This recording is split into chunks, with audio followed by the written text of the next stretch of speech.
Bonjour à tous, Arthur du projet Mobility. Petite présentation de l'équipe pour commencer avant de passer sur une présentation de l'outil. Donc on fait ça sur LinkedIn parce que malheureusement tout le monde n'a pas pu être présent, on est pas mal occupé en ce moment. Le premier à être présenté c'est Théo, donc Théo qui est notre consultant spécialisé IA et stratégie des entreprises, qui est encore étudiant à Schema, qui a fait sa CPGE à Caen. Donc voilà. Ensuite on a Hector, notre spécialiste de la modélisation de data et d'algorithmie, donc des bonnes bases aussi en IA, tout ce qui est pré-processing de la data, et qui a conçu pas mal du modèle qu'on a utilisé sur ce hackathon. Moi-même, donc je suis étudiant en école de commerce à Caen.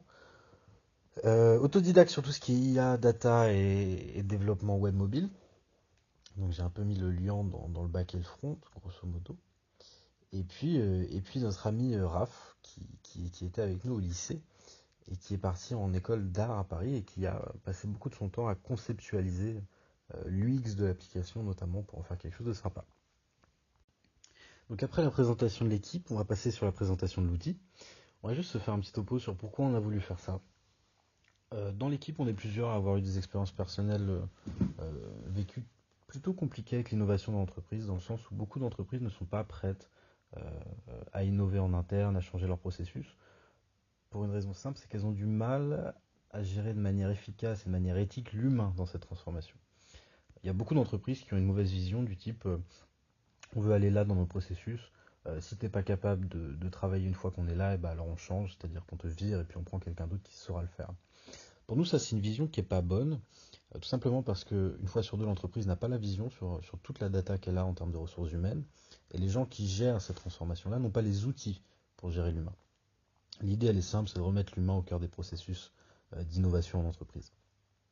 Donc là, on est sur le home, sur l'index, sur grosso modo l'endroit où on va pouvoir voir le nombre de CV qu'on a enregistré sur 10 dans l'outil, et puis le nombre de profils que l'outil a su tirer ces fichiers-là.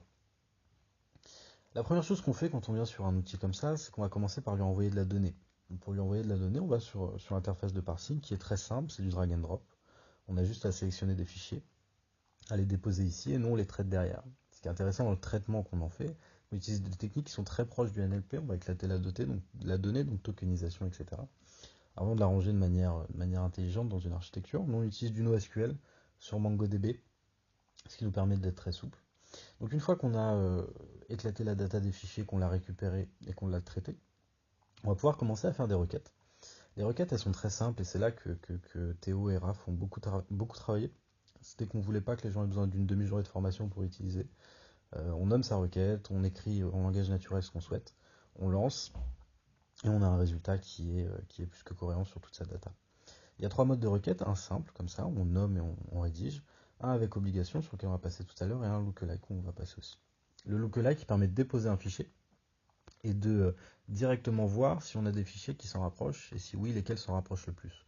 Ça peut être très utile quand on a quelqu'un qui part d'un poste, par exemple, dans un grand groupe, et qu'on souhaite le remplacer par quelqu'un qui aurait les mêmes compétences que lui. Alors à ce moment-là, on va faire passer cette donnée-là sur tous les fichiers et voir lesquels se rapprochaient le plus de ce profil-là. La requête par obligation, elle ressemble beaucoup à celle-là, mais elle a quelque chose en plus, elle permet de faire des requêtes avec des obligations, comme tout est dans le nom, qui sont plus classiques et qu'on retrouve sur pas mal de modules de RP d'habitude, avec une spécificité que vous allez voir, surprise, hop, on peut utiliser du code, donc on a développé un code par-dessus le code, un code très simple à destination des chargés de recrutement, donc par exemple ça, on va l'expliquer juste tout de suite après. Imaginons qu'on fasse une petite requête, hop, je suis à une main, donc on fait au mieux. Là, ce code-là, il permet de dire quoi? Il dit je veux, donc on va nommer sa requête front dev pour l'enregistrer plus tard et la retrouver. Je veux quelqu'un qui fait de la gestion de projet obligatoirement, qui fait du Python ou du C, mais obligatoirement l'un ou l'autre. Et ce petit langage-là est très souple et très efficace pour ce genre de tâches. Après, on décrit, on lance. Là, on va pas avoir le temps parce que je suis sur une mauvaise connexion. Euh, donc on va passer très rapidement. On va juste voir les résultats. Il y a un truc qui est très bien, c'est l'historique des requêtes qui permet de retrouver les requêtes qu'on a passées. Et voilà ce que ça donne. Donc on a nos fichiers qui ont été scorés. Notre modèle mathématique leur attribue un score. Et un score de corrélation, qui n'a rien à voir évidemment, mais qui permet aux chargés de recrutement ou à fonction RH de se repérer. Donc voilà. Autre petit point intéressant, très intéressant qu'on a développé, c'est les scénarios. Donc on peut modéliser des scénarios qui se passent dans son entreprise ou ailleurs, dans cet outil-là. On crée un scénario.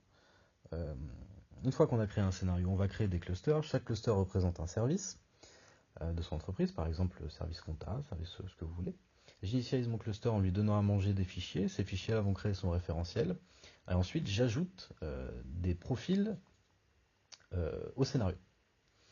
Une fois que les profils sont affectés au scénario, ils vont directement et de manière naturelle se dispatcher dans les clusters qui leur correspondent le mieux. Et une fois qu'on a initialisé notre scénario, on peut faire des choses très intéressantes comme supprimer un service, c'est-à-dire, imaginons qu'on supprime ce service-là, et ben les profils qui étaient dedans vont automatiquement être réaffectés de manière intelligente aux autres services. Donc ça permet, comment dire, on va l'expliquer de manière très simple, c'est l'algorithme de Gale-Shapley, donc en gros ça, dans une situation donnée, ça fait en sorte que le moins de gens soient lésés possiblement en arrangeant la situation. Donc voilà. C'est dans le cas, imaginons terrible, on supprime un service parce que transformation digitale, etc. Comment on fait pour orienter les gens au mieux. Donc voilà, je crois qu'on a fait le tour de l'outil un petit peu. Un grand merci à l'organisation du hackathon, c'était parfait, beaucoup d'insights, beaucoup de choses bien, beaucoup de conf. On s'est bien éclaté et puis en espérant vous retrouver en décembre. Gros bisous tout le monde.